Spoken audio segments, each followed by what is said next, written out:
ಇಂದು 70ನೇ ರಾಷ್ಟ್ರೀಯ ಚಲನಚಿತ್ರ ಪ್ರಶಸ್ತಿ ಘೋಷಣೆ. ಪ್ರಶಸ್ತಿಗಾಗಿ ರಿಷಬ್ ಶೆಟ್ಟಿ ಮಮ್ಮುಟ್ಟಿ ನಡುವೆ ಪೈಪೋಟಿ ಇದೆ. 70ನೇ ರಾಷ್ಟ್ರೀಯ ಚಲನಚಿತ್ರ ಪ್ರಶಸ್ತಿ ಈ ಒಂದು ಅವಾರ್ಡ್ಗಾಗಿ ಕರ್ನಾಟಕದ ರಿಷಬ್ ಶೆಟ್ಟಿ ಹಾಗೇನೆ ಕೇರಳದ ಮಮ್ಮುಟ್ಟಿ ಸೂಪರ್ ಸ್ಟಾರ್ ಅವರ ನಡುವೆ ಇಬ್ಬರ ನಡುವೆ ಪೈಪೋಟಿ ಇದೆ. ರಾಷ್ಟ್ರೀಯ ಪ್ರಶಸ್ತಿ ರೇಸ್ನಲ್ಲಿರುವಂತಹ ರಿಷಬ್ ಹಾಗೆ ಮಮ್ಮುಟ್ಟಿ. ಮಧ್ಯಾಹ್ನ 3 ಗಂಟೆಗೆ ಘೋಷಣೆ ಆಗಲಿದೆ ನ್ಯಾಷನಲ್ ಅವಾರ್ಡ್. ಕಾಂತಾರ ಚಿತ್ರದ ಅಭಿನಯಕ್ಕೆ ರಿಷಬ್ ಶೆಟ್ಟಿ ಆಯ್ಕೆ ಆಗಿದ್ರೆ ಇನ್ನು 2 ಚಿತ್ರಗಳ ನಟನೆಗೆ ಆಯ್ಕೆಯಾದಂಥ ನಟ ಮಮ್ಮುಟ್ಟಿ. ನನ್ಪಕ್ಕಲ್ ನೆರತ್ತು ಮಯಕ್ಕಂ ಒಂದು ಸಿನಿಮಾ, ಒಂದ್ ಕಡೆ ಕಾಂತಾರ ಚಿತ್ರಕ್ಕೆ ರಿಷಬ್ ಶೆಟ್ಟಿ.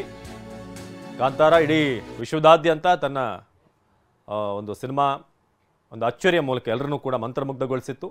ಹಾಗೆಯೇ ಮಮ್ಮುಟ್ಟಿ ನಿಮಗೆಲ್ಲ ಗೊತ್ತಿರೋ ಹಾಗೆ ವಿಭಿನ್ನ ಪಾತ್ರಗಳನ್ನು ಮಾಡ್ಕೊಂಡು ಬಂದಂಥವ್ರು ಅವರು ಕೂಡ ಇದ್ದಾರೆ. ರೋಸ್ ಚಾರ್ಜ್ ಚಿತ್ರ ಕೂಡ ಆಯ್ಕೆಯಾಗಿದೆ. 2022ರಲ್ಲಿ ಸೆನ್ಸಾರ್ ಆಗಿರುವಂಥ ಚಿತ್ರಗಳಿಗೆ ರಾಷ್ಟ್ರೀಯ ಪ್ರಶಸ್ತಿ. ಸಾಕಷ್ಟು ಅವಾರ್ಡ್ಗಳನ್ನು ಬಾಚಿಕೊಂಡಿರುವಂಥ ಕಾಂತಾರ ಈಗ ನ್ಯಾಷನಲ್ ಅವಾರ್ಡ್ ಗಳಿಸುವಂಥ ಒಂದು ಹೊಸ್ತಿಲಲ್ಲಿದೆ. ಇನ್ನೊಂದು ಕಡೆ ಮಮ್ಮುಟ್ಟಿ ಅವರ ಸಿನಿಮಾಗಳು ವಿಭಿನ್ನವಾದಂಥ ಬೇರೆ ಬೇರೆ ಜಾನರ್ ಸಿನಿಮಾಗಳನ್ನು ಮಮ್ಮುಟ್ಟಿ ಕೂಡ ಮಾಡ್ತಿದ್ದಾರೆ. ಇದರಲ್ಲಿ 2 ಸಿನಿಮಾ ರೋಸ್ ಚಾರ್ಜ್ ಹಾಗೆಯೇ ನನ್ಪಕ್ಕಲ್ ನೆರತ್ತು ಮಯಕ್ಕಂ ಈ 2 ಸಿನಿಮಾಕ್ಕೋಸ್ಕರ ಮಮ್ಮುಟ್ಟಿ ಕೂಡ ಈಗ ಆ ಒಂದು ರೇಸ್ನಲ್ಲಿದ್ದಾರೆ. 70ನೇ ರಾಷ್ಟ್ರೀಯ ಚಲನಚಿತ್ರ ಪ್ರಶಸ್ತಿ ನ್ಯಾಷನಲ್ ಅವಾರ್ಡ್ ಇವತ್ತು ಮಧ್ಯಾಹ್ನ ಘೋಷಣೆ ಆಗಲಿದೆ.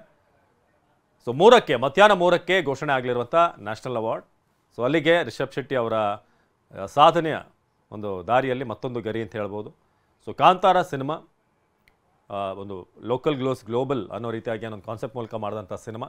ನಮ್ಮ ಮಣ್ಣಿನ ಕತೆ, ಕರಾವಳಿ ಭಾಗದ ಕತೆ. ಅದು ವಿಶ್ವದಾದ್ಯಂತ ರೀಚ್ ಆದಂಥ ರೀತಿ. ಹಾಗೆ ಇನ್ನೊಂದು ಕಡೆ ಮಮ್ಮುಟ್ಟಿ ಅವರ ಸಿನಿಮಾ ಕೂಡ ಈಗ ಅವರ ಒಂದು ಅಭಿನಯಕ್ಕೋಸ್ಕರ ಈಗ ಆ ಒಂದು ರೇಸ್ನಲ್ಲಿದ್ದಾರೆ.